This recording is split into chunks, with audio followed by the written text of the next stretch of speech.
RV Living with Kathy Pfeffer-Hahn. Finances and, in conjunction with my company, Capital Coaching, helps people achieve their financial goals through personal, tailored, and attentive coaching financial services. Together, we will create a successful financial plan by examining your spending and saving habits, then guiding and educating you to your own personal success.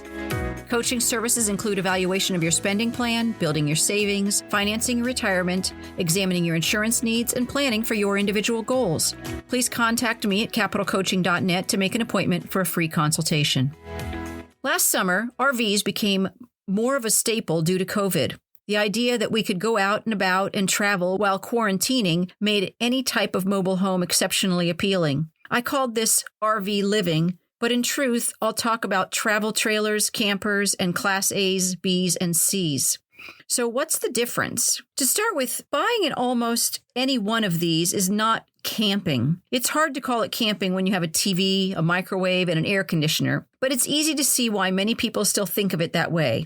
You have to hook up all your water and waste tanks, and each time you need to do any of those, many people would consider that level of work camping.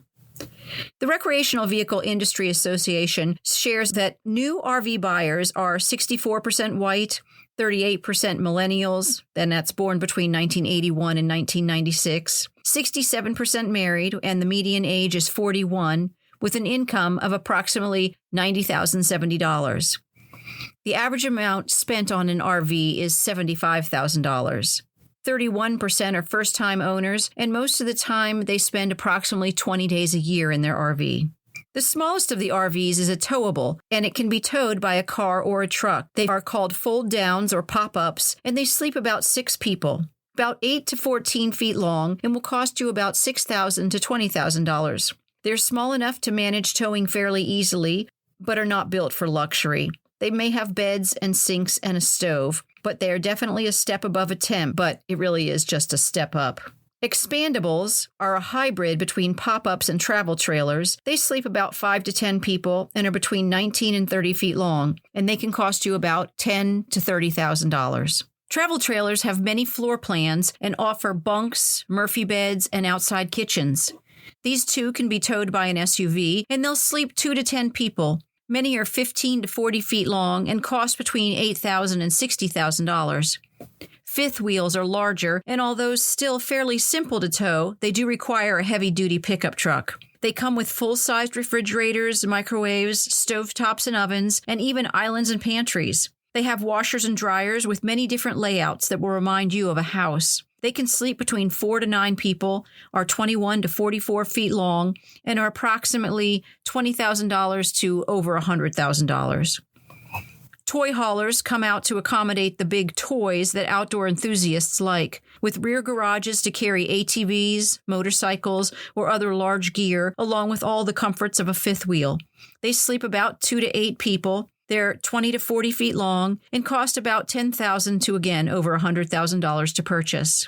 Motorhomes are drivable RVs, meaning that you're inside the RV while driving versus having it tow behind a vehicle. The smallest are the Class B because they're built on a van chassis, and this means that smallest of the drivables. The great thing about them is that you can park in any spot and even stealth camp, meaning that you can be out in places generally that don't want campers, because depending on the look of your van, it doesn't scream of being an RV. Class C's are the next size up. I always compare it to a small moving van. It has what's called a cab over, meaning a sleeping space over the driver's area. It also has a lot of space for sleeping with a double bed over the cab, a queen or a king in the back, and a sofa and kitchen dinette also turn into beds. Many have slide-outs to really increase the square footage as well. RVs get about 10 to 12 miles a gallon, so you're going to have to be prepared to pay at the pump when you start looking at these drivables. The final drivable is a Class A, and I liken it to a bus. They come in diesel or gas engines and have kitchens similar to your home. They can tow a vehicle behind or even a small boat or motorcycle. Diesels have the engine located in the rear and generally have washers and dryers and have additional half baths if they're long enough. These are popular with those who choose to live in an RV full-time. When considering purchasing an RV, you'll need to keep in mind the following costs: the purchase price, tow vehicles, maintenance, repairs, lifestyle costs, travel expenses, hidden costs, and really the cost of reselling. The cost of purchasing will depend on which model you like or need based on your travel plans and the number of people you'll be taking. But $15,000 to $150,000 is pretty common for a mid-range vehicle. One terrific feature of an RV is that it qualifies as a home, meaning that the interest can be deducted from your federal taxes if you itemize. You don't get the same interest rates as a home loan, but you can get the loan financed over 15 years. And depending on the state you live in, you may or may not need to pay sales tax on the vehicle.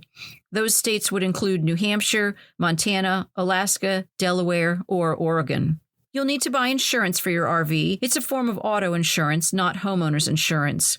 But like any insurance, shop around. Each policy will differ depending on the different systems you have and what you need to cover. The cost will vary depending on your driving record, and as long as you don't place your motorhome permanently on a site, you won't have any property tax to worry about. Some states do tax your personal property like boats and RVs, so you may owe a state tax on them. If you purchase a towable and get one larger than the max that your current vehicle can tow, you'll need to budget for a heavy-duty vehicle. Today's market has SUVs at around $21,000, but of course you can pay triple that easily. If you're looking for a tow vehicle behind a drivable RV, a small compact might be perfect for smaller weight and what you need to just get around once you get to your site. RVs can cost quite a bit in maintenance costs. A tune-up can run you $150 to $300 a year. A diesel engine can cost quite a bit more than a gas engine, and a drivable more than a towable. But there are some costs that they all share. Generators can cost around $150 a year in maintenance for replacing the oil, air, and fuel filters, as well as oil changes. But replacing one, if you don't keep it up, will cost you between $1,500 and $15,000. Like most things we own, maintenance will cost a lot less than having to get a new one. The batteries in these rigs can cost between $150 and $300 to clean the posts, test the power, and apply an anti-corrosive coating. But each battery can cost $150 to $400, and most coaches have about 6 batteries. Tires, like your vehicle, need to be kept properly inflated.